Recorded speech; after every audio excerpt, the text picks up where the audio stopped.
The Eye of Horus, also called the left wedjat eye or ujjat eye, was among the most powerful and enduring symbols of ancient Egyptian religion. It stood for healing, protection, and well-being, rooted in the legendary battle between Horus and his rival, Set. In this myth, Set struck and damaged Horus's eye. The god Thoth later restored it, and Horus offered the healed eye to his deceased father, Osiris, whose life in the afterworld was sustained by its divine energy. From this act, the Eye of Horus came to embody renewal, rebirth, and ritual offerings, forming the model for countless funerary rites and temple ceremonies. Visually, the Eye of Horus is a stylized eye with distinctive markings, believed to carry magical and protective power.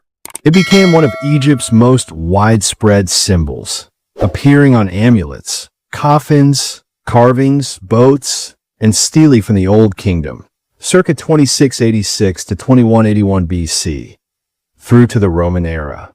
Its influence even extended beyond Egypt and Assyria, Canaan, and Nubia. The eye also appeared as a hieroglyph. Some scholars suggested that each part of the design represented mathematical fractions, though this idea remains debated. Horus was the sky god. Ancient texts often describe his right eye as the sun and his left eye as the moon. These cosmic aspects were sometimes tied to the red and white crowns of Egypt, representing the unity of Upper and Lower Egypt. The Eye of Horus was also closely linked with the Eye of Ra, symbol of the sun god's fiery power.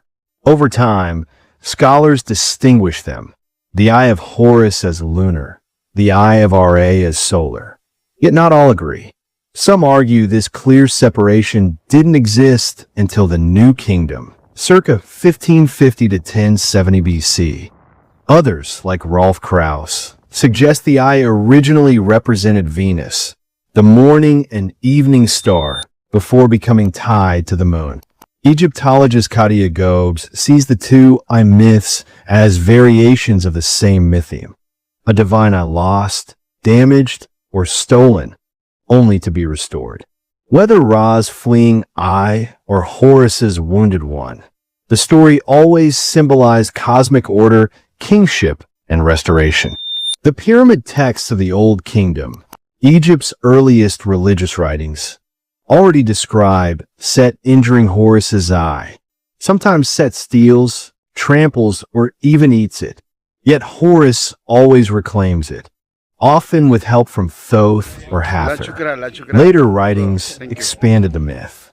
In the Book of the Dead, Set becomes a black boar and strikes Horus's eye.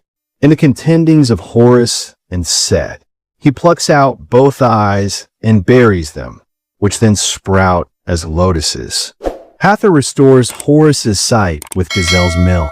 In another tale from the papyrus Jumulhak, Isis waters Horus's buried eyes, and they grow into the first grapevines. The act of restoration was called filling the eye. Hathor filled Horus's sockets with milk, while temple texts describe Thoth, aided by 14 gods, filling the eye with plants and minerals. These 15 deities mirrored the 15 days of the waxing moon, tying the healing of the eye to lunar cycles. Some myths even link the eye to Horus's sexual conflict with Set. In one version, Horus's semen ends up on Set's forehead, forming a golden disc later, claimed by Thoth.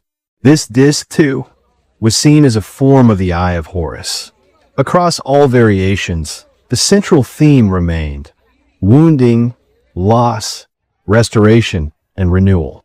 By the New Kingdom, the eye was called the wedjat, meaning whole or uninjured. Whether it referred to the restored eye or the untouched one is unclear. But when Horus finally defeated Set and became king, he offered his eye to Osiris, reviving him in the afterlife. This act became the foundation of Egyptian ritual.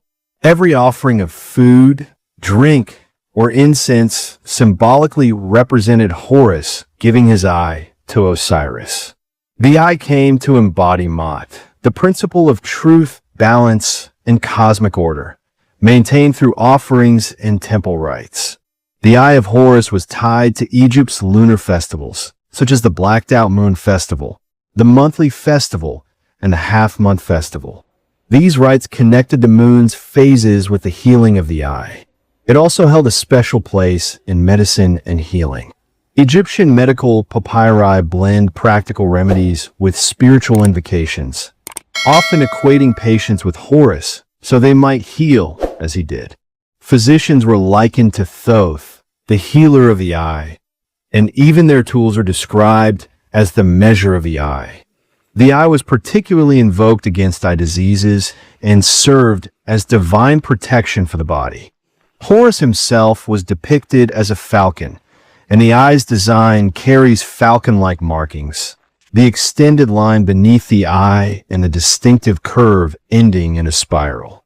Some scholars suggest inspiration also came from the cheetah, whose star-like spots tied it to the heavens. Amulets shaped like the eye appeared as early as the Old Kingdom and remained popular for nearly 2,000 years.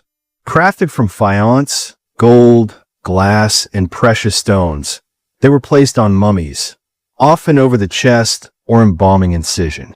Their forms evolved over time, incorporating cobras, bird feathers, arms, legs, or miniature gods, while still carrying the same promise of protection and renewal.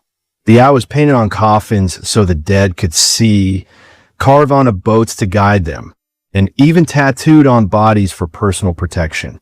Its influence spread far beyond Egypt, shaping traditions from Nubia to the Mediterranean, where painted eyes still adorn ships to this day.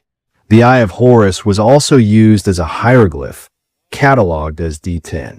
Some scholars propose that its parts represented mathematical fractions of the Hecate, Egypt's unit of volume.